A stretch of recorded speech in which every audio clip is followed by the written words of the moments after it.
बबलू हाथी सुबह सवेरे अकेले वन में टहलने के लिए निकला।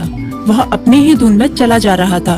लगता था उसके दिमाग में कोई उलझन है जिसे वह सुलझाने की कोशिश कर रहा था।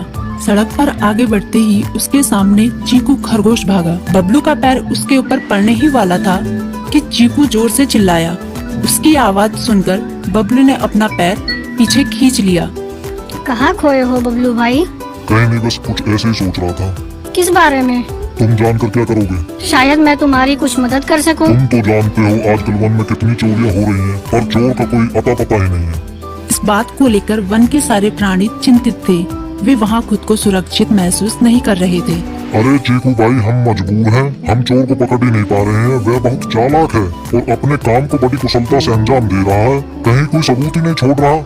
हमारे राजा इस बात को लेकर बहुत चिंतित हैं। यही कारण है कि हम सब इस बारे में सोच रहे हैं। अब तुम मेरी इसमें क्या मदद कर सकते हो? मैं कुछ सोचता हूँ, हो सकता है मुझे कोई उपाय सूझ जाए। प्रयास करने में कोई हर्ज तो नहीं है। तुम ठीक कहते हो चीकू, लेकिन वन के गुप्तचर भी अभी तक इसका कोई हल नहीं निकाल सके। इतना कहकर वे चुप हो गए। बबलू की बातों ने चीकू को सोचने के लिए मजबूर कर दिया। चीकू को उदास देखकर बबलू बोला, तुम अपना मन छोटा मत करो। मुझे अच्छा लगा कि तुमने मेरी परेशानी को समझा। कभी मैं भी इस वन के लिए गुप्तचर का काम करता था। एक बार मेरी टांग टूट जाने से मेरे अंदर फुर्ती नहीं रही। तब से मैंने यह काम छोड़ दिया।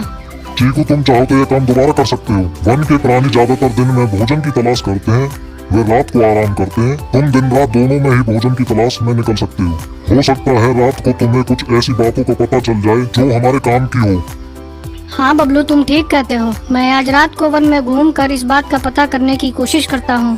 थोड़ी देर बातें करके चीकू अपने बिल की ओर बढ़ गया और बबलू अपने रास्ते चला गया। चीकू के दिमाग में अभी तक बबलू की कई बातें घूम रही थी। उसे समझ नहीं आ रहा था वह बबलू की मदद कैसे करे।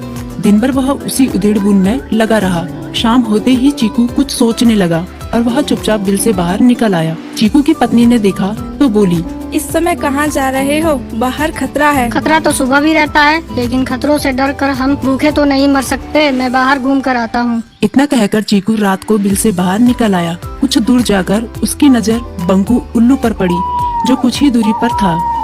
वह पेड़ की डाल पर बैठा अपनी गर्दन चारों तरफ घुमा रहा था। वह तेजी से पेड़ की एक डाल से दूसरी डाल पर उड़ रहा था। बंकू की नजर उस पर नहीं पड़ी थी। कुछ सोचकर चीकू पेड़ के पीछे से बाहर निकलकर थोड़ी खुली जगह पर आ गया और वहाँ से बंकू उल्लू को देखने लगा। बंकू ने चीकू को अंधेरे में भी देख लिया, पर उसने उसमें कोई उत्सुकता नहीं दिखाई और अपनी गर्दन चारों ओर घुमाता रहा।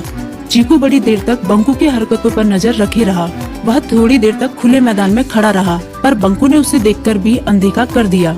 उसने महसूस किया कि बंकू के आसपास चमकू चमगादड़ भी मंडरा रहा था। कुछ देर वन में घूमने के बाद चीकू अपने बिल में लौट आया और सुबह होने का इंतजार करने लगा। अगली सुबह बबलू उसी रास्ते में जा रहा था। रास्ते में चीकू उसका इंतजार कर रहा था।